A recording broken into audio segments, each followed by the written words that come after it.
Oke, halo Hansel. Berikut Miss Niken mau jelaskan tentang keseimbangan, kemudian juga titik berat.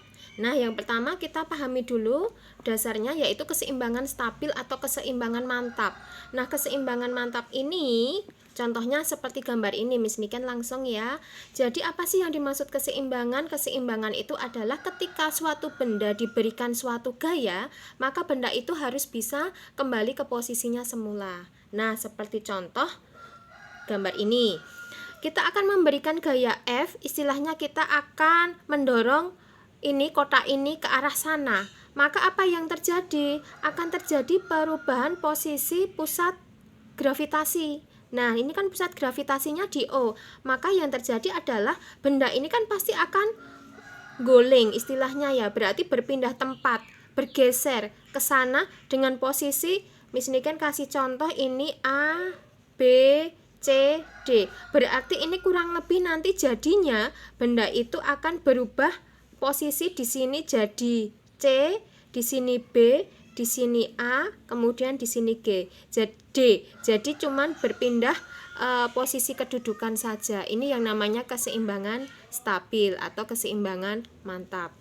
Kemudian yang kedua, keseimbangan labil. Kita lihat di sini keseimbangan labil. Contohnya bendanya seperti ini. Ini ada kotak, kemudian jika benda ini kita beri gaya ke sana, kita dorong ke sana, maka yang terjadi benda ini akan berputar. Sama seperti yang terjadi di gambar sebelumnya. Ini akan berputar ke arah ini, searah dengan jarum jam. Nah, kemudian kalau keseimbangan netral, ini contohnya adalah pada benda yang berbentuk bulat. Jadi walaupun kita beri gaya ke sana, benda ini tetap sama posisinya. Apa sih namanya? Dia cuma berputar saja dengan posisi gravitasinya tidak naik atau tidak turun. Jadi ininya loh, titik pusatnya ini tetap berada di senternya, walaupun posisi rodanya ini akan terus berputar. Itu yang dimaksud dengan keseimbangan netral. Kemudian adapun syarat-syarat benda yang berada pada keseimbangan stabil bisa mengalami gerak menggeser atau gerak translasi, menggeser. Jadi posisi A, B akan berubah ke posisi seperti ini, A absen, B absen. Atau mengguling rotasi saat diberi gaya dari luar, mengguling seperti roda ini, atau seperti papan yang kita beri dorongan ke arah sana, ini akan mengguling. Ini posisi A, ini posisi B, maka akan berubah menjadi di sini posisi B, di sini posisi A. Paham ya maksudnya Miss Niken ini? Kemudian, apa sih syarat benda dikatakan mengalami translasi atau rotasi? Oke, syaratnya seperti ini. Syarat benda bergerak secara translasi. Translasi itu menggeser. Syaratnya apa? Jika delta F-nya jika sigma F-nya itu tidak boleh sama dengan 0, tetapi sigma tau-nya sama dengan 0. Miss Niken besarkan lagi. Sigma tau. Kemudian syarat benda yang bergerak rotasi, sigma F-nya itu sama dengan 0, jadi total gayanya sama dengan 0, tetapi sigma tau-nya tidak boleh 0. Oke, ini yang membedakan. Kemudian syarat benda yang menggelinding secara menggelinding itu berarti dia juga melakukan translasi, dia juga melakukan rotasi. Maka yang terjadi adalah bahwa sigma F dan sigma tau itu tidak boleh sama dengan 0. Nih Miss Niken besarin. Sekarang kita akan melihat lanjutannya. Kita masuk ke titik berat. Jadi pada prinsipnya sebuah benda itu memiliki banyak partikel. Nah, resultan dari seluruh partikel itu disebut berat benda. Berat benda bekerja melalui satu titik tunggal yang disebut titik berat atau titik gravitasi. Langsung ke contoh ya. Semisal ini ada gambar. Apalah ya ini benda apa? Kemudian di sini ada posisi Y, di sini ada posisi X. Nah, benda ini katakan apa ya bentuknya seperti ini, papan lah.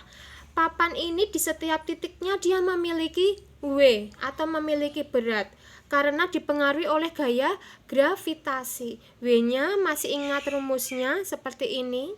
Kemudian di titik W ini, di bawah W ini kita punya jarak dari titik pusatnya.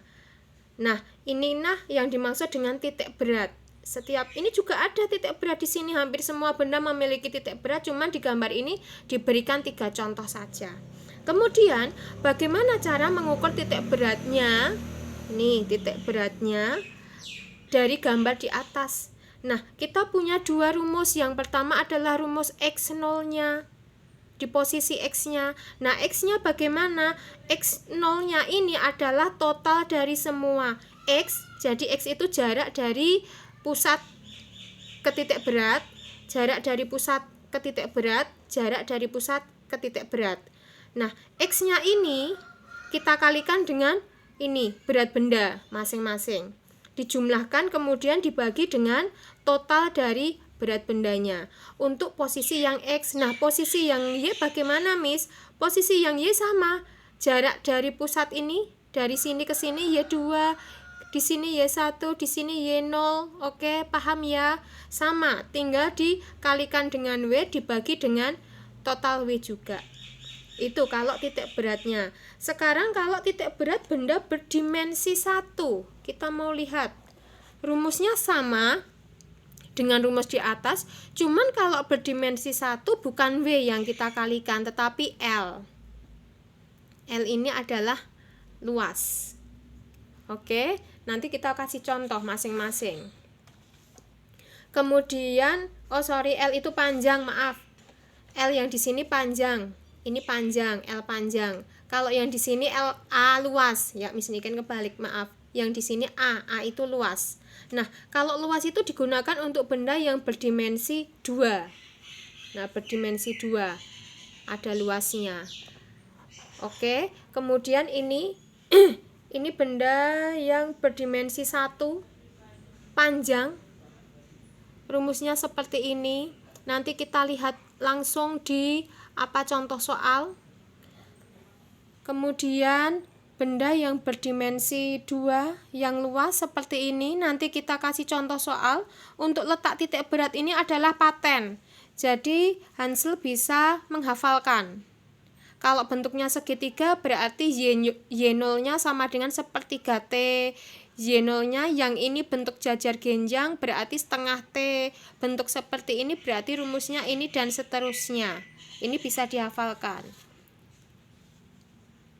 Kalau benda berdimensi 3 volume, rumusnya di sini juga akan berganti V atau volume. Oke, ini rumusnya. Ini rumus paten bisa dihafalkan bentuk-bentuknya ini. Oke, sekarang ini kita mau mengerjakan soal yang pertama dulu. Kalau soal titik berat biasanya tidak jauh-jauh dari yang namanya tegangan tali. Oke. Sekarang jika benda dalam keadaan diam, tentukan besar tegangan kedua tali tersebut. Maka apa yang kita lakukan pertama? Yang kita lakukan pertama adalah menggambar garis-garis gaya atau menganalisa gaya terlebih dahulu. Lihat, Miss Niken mau menganalisa, menggambarnya ke dalam bentuk garis-garis gaya ini ya. Ini lurus. Kemudian kita kasih titik senternya di sini. Titik senternya di sini, ini kita anggap di sini Y, kemudian ini Miss Niken luruskan ke sini. Ini Miss Niken anggap X. Kemudian di sini ada garis yang serong ke atas, kita bikin garis gaya. Ini kan berarti Miss Niken anggap ini T2 ya.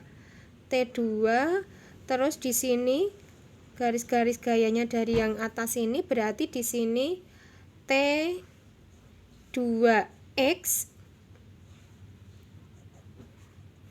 T2X, kemudian yang di sini T2Y. Kemudian di sini ada T1 karena di sini ada tali. Ini T1, ini tali dari T2. Kemudian garis-garis gayanya dari T2 karena dia bentuknya miring gini kan, resultan kita bikin T2Y sama T2X. Begitu. Jadi tak pindah garisnya seperti ini Hansel. Ini T2Y, ini T2X, ini T2, dan ini arah ke sini T1. Di sini sudutnya 53. Berarti otomatis yang posisi sini juga 53. Kemudian sebelahnya berarti ada 37. Di sini berarti 37. Di sini juga 37 derajat. Kemudian kita tulis sini kalau W-nya sudah tertulis 200 Newton. Kemudian T2X-nya kita bikin.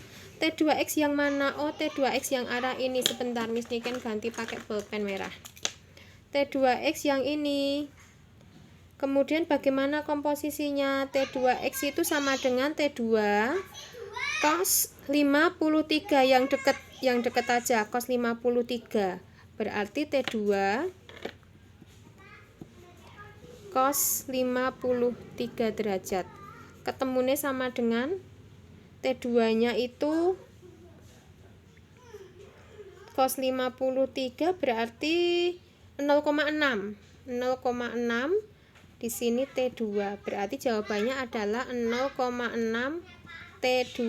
Kemudian T2Y yang ini. T2Y berarti T2 dikali Y-nya kan posisi di sebelah sini. Berarti kita pakai cosnya atau cos 37. Tetapi kalau di sini nggak ada kesulitan, kita pakai sinnya 353 aja. Kalau ini nempel berarti kita pakai cos. Tetapi kalau ini tidak nempel dengan ini kan, berarti kita pakai sin, lawannya gitu aja. Sin 53. Berarti T2 sin 53 itu kebalikan, berarti 0,8 T2. Kemudian kita tetapkan syarat keseimbangan. Miss Niken tulis di bawah sini. Oke. Syarat keseimbangan. Syarat keseimbangan tadi apa? Fx sama dengan 0 dan Fy sama dengan 0. Sekarang Fx-nya. Oke, Fx-nya di sini. X-nya mana sih Fx? Ini nih di sini. Fx-nya kamu bisa lihat di posisi ini Fx. Berarti ini kan berlawanan arah ya. Berarti T2x dikurangi dengan T1 sama dengan 0. Kita lihat T2X-nya berapa sih? Ini 0,6 T2 ya. 0,6 T2 dikurangi T1 sama dengan 0. Berarti 0,6 T2 sama dengan T1. Persamaan pertama. Kemudian yang Fy berarti kita lihat posisi yang ini. Berarti TRAY ini kan punya W ya. Ini kan lupa ngasih ini punya W. W sama dengan 200. Berarti T2Y min karena berlawanan arah, yang satu ke atas yang satu ke bawah, 200 sama dengan 0. T2Y nya berapa? 0,8.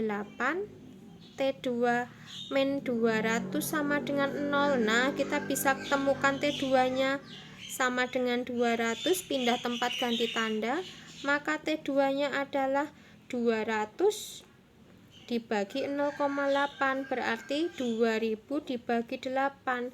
2000 dibagi 8 itu 250 Newton. Oh, berarti T2 nya kita sudah ketemu. Tentukan tegangan pada kedua tali, berarti T2 kita sudah ketemu. Kemudian T2 kita lempar ke T1 sini. 0,6 tadi T2 nya sudah ketemu 250 Newton sama dengan T1, berarti ini ketemu 150 Newton. Oh, T1 nya 150 Newton, dah ketemu. Jadi ini adalah jawaban dari pertanyaan di atas ini. Oke, silahkan dipahami Hansel. Kemudian ada soal satu lagi. Oke, kita lihat. Nah, ini dia. Ini dia adalah penjelasan singkat dari punyanya Miss Niken tadi kan. Nih penjelasan singkatnya. Ini sudah langsung ketemu. Gimana Miss kalau bentuknya seperti ini tadi? Ini tadi kan gambarnya seperti ini. Oke, Miss Niken gambar dulu seperti ini. Di sini ada T2. Di sini ada T1. Di sini dengan sudut 53 tadi sudah ditulis ya, di sini 53. Di sini W. Otomatis di sini siku-siku 90 derajat. Kemudian berarti dari sini ke sini dihitung menggunakan matematika, berarti 180 dikurangi 53 ketemu 127 derajat. Kemudian yang sebelah sini, ini kan yang kita gunakan cuman ini. Kita punya garis cuman ini kan. Aslinya ini W dan ini T. Maka ini adalah 90 ditambah 53 ketemu 143. Kemudian bagaimana rumusnya ini bisa digunakan? T1 ada posisi sini, berarti rumusnya di sini. T1 per yang di depannya T1. Depannya T1 itu kan berarti sudut dengan 143 derajat sama dengan T2. T2 nya ini sudut di depannya T2 adalah 90 derajat. Kita gunakan sin. Ini aturan sin 90 derajat. Kemudian T3 per mana T3? T3 kita anggap W. Kita anggap W, depannya W itu ada sudut 127 derajat. Maka di sini hasilnya T1 per 0,6 sama dengan T2 sin 91 sama dengan W-nya tadi 200, terus ini sin 127 ketemu 0,8. Kita tinggal cari posisinya ini dengan perkalian silang. Maka akan ketemu perbandingannya T1 150, T2 nya adalah 250 Newton. Sama, cuman lebih cepat ini. Jika berlaku rumus seperti ini berlaku jika posisi garisnya seperti ini. Selain itu tidak bisa menggunakan rumus ini. Jadi ini rumus digunakan untuk tipe soal tertentu saja. Oke, sekarang kita masuk ke titik berat. Nah, berarti apa yang kita gunakan di sini? Titik berat dimensi 1, titik berat dimensi 2, atau titik berat dimensi 3. Kalau ada gambar seperti ini berarti kita akan mencari dimensi 1. Dimensi 1 itu yang panjang karena ini bentuknya panjang. Nah, tentukan koordinat titik berat bangun di atas. Untuk menentukan titik berat ini kita pilih satu-satu dulu. Kita misalkan gambar yang lurus ini adalah gambar 1. Yang lurus ini adalah gambar 1. Miss Niken tulis di sini. Yang lurus itu gambar 1. Yang mendatar gambar 2. Kemudian yang miring ini adalah gambar 3. Oke. Kemudian di sini sudah ada ukurannya 8 cm. Di sini ukurannya mulai dari 4 ke 8, berarti panjangnya ini hanya 4 cm ya, katakan seperti itu jika ukurannya cm. Sekarang berdasarkan rumus titik berat, yang kita lakukan adalah mencari X0 nya dulu. Kita akan mencari X0 atau kita temukan X1, 2, 3 nya dulu. Oke, X1 itu untuk benda yang gambar 1. Kalau X1 itu berapa sih X1 nya? X nya ini nempel, berarti X1 nya sama dengan 0. Berarti Y1 nya berapa? Y1 nya 8 ya, lihat. jaraknya ini, Y1-nya 8. Kemudian kita kasih gambar kedua. Gambar kedua itu garis ini. X1, X2-nya berapa sih X-nya? Kalian lihat di sini. X2-nya ini titik beratnya ada di ini gambar kedua, berarti ini ada X2-nya 6 cm ya. Di sini X2-nya 6 cm. Sebentar, X2-nya di sini dari panjang ini ke sini ada di posisi 6, di tengah-tengahnya itu.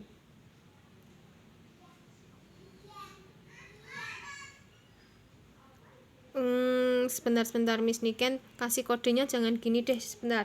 X1-nya kembali lagi ya, X1-nya sama dengan 0. Kemudian Y1-nya oh berat benda di ini berarti tengah-tengah di sini itu adalah 4. Maaf Miss Niken makanya bingung. Di sini 4. Kemudian yang di sebelah sini L. Nah, lupa L-nya. L1-nya panjangnya berarti 8 sesuai dengan panjangnya ini. Kemudian X2-nya, nah ini X2-nya itu adalah 6. X2-nya adalah 6. Ini dicari X dan Y, ini dicari titik tengahnya. Nih, X-nya adalah 6. Dari ujung sini jaraknya 6 cm. Kemudian Y2-nya sama dengan ini, Y-nya di sini kan 0, berarti tengah-tengahnya ya 0. Kemudian L2-nya, L2 itu berarti panjangnya ini dari 4 ke 8 berarti 4 juga, 4 cm. Sekarang yang ketiga, X3 itu posisi tengah-tengahnya ada di 3. Ini kan 6. Kalau dibagi 2 berarti titik beratnya ada di sini. Kurang lebih di sini 3. Berarti X3-nya 3. Y3-nya ini kan berarti ukurannya 8, ya kan, dari sini ke sini nih. Berarti kurang lebih di sini posisinya adalah 4. Berarti ini dengan kata lain titik 3,4. Nah, panjangnya L3 kita akan menggunakan Pitagoras ini. Dari sini ke sini kan berarti 6 cm nih, 6 cm. Kemudian tingginya di sini 8 cm. Berarti panjangnya menggunakan Pitagoras kita bisa menghitung 10 cm. Kemudian kita tentukan X0-nya. X0 itu berarti tadi kan rumusnya X1 dikali L1, X2 dikali L2, X3 dikali L3 dibagi dengan L1, L2, L3. X1 0 kali L1 8 ditambah X2 6 dikali L2 4 ditambah X3 3 dikali L3 10 dibagi dengan L1 8, L2 4, L3 10. Jadi ini ketemune 2,45. Itu X totalnya. Jadi titik berat dari ketiga benda kalau di rata-rata di sini. Kemudian kita cari X, kita cari Y juga. YO atau Y totalnya berarti sama Y1 L1, Y2 L2, Y3 L3 dibagi dengan L1 L2 L3.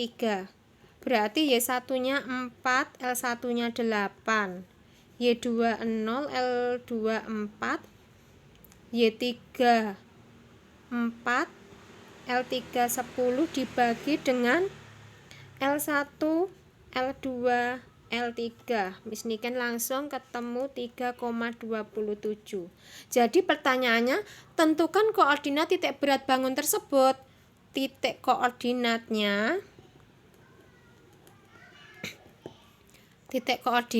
titik berat Itu kan X, Y. Berarti jawabannya X-nya tadi 2,45, Y 3,27.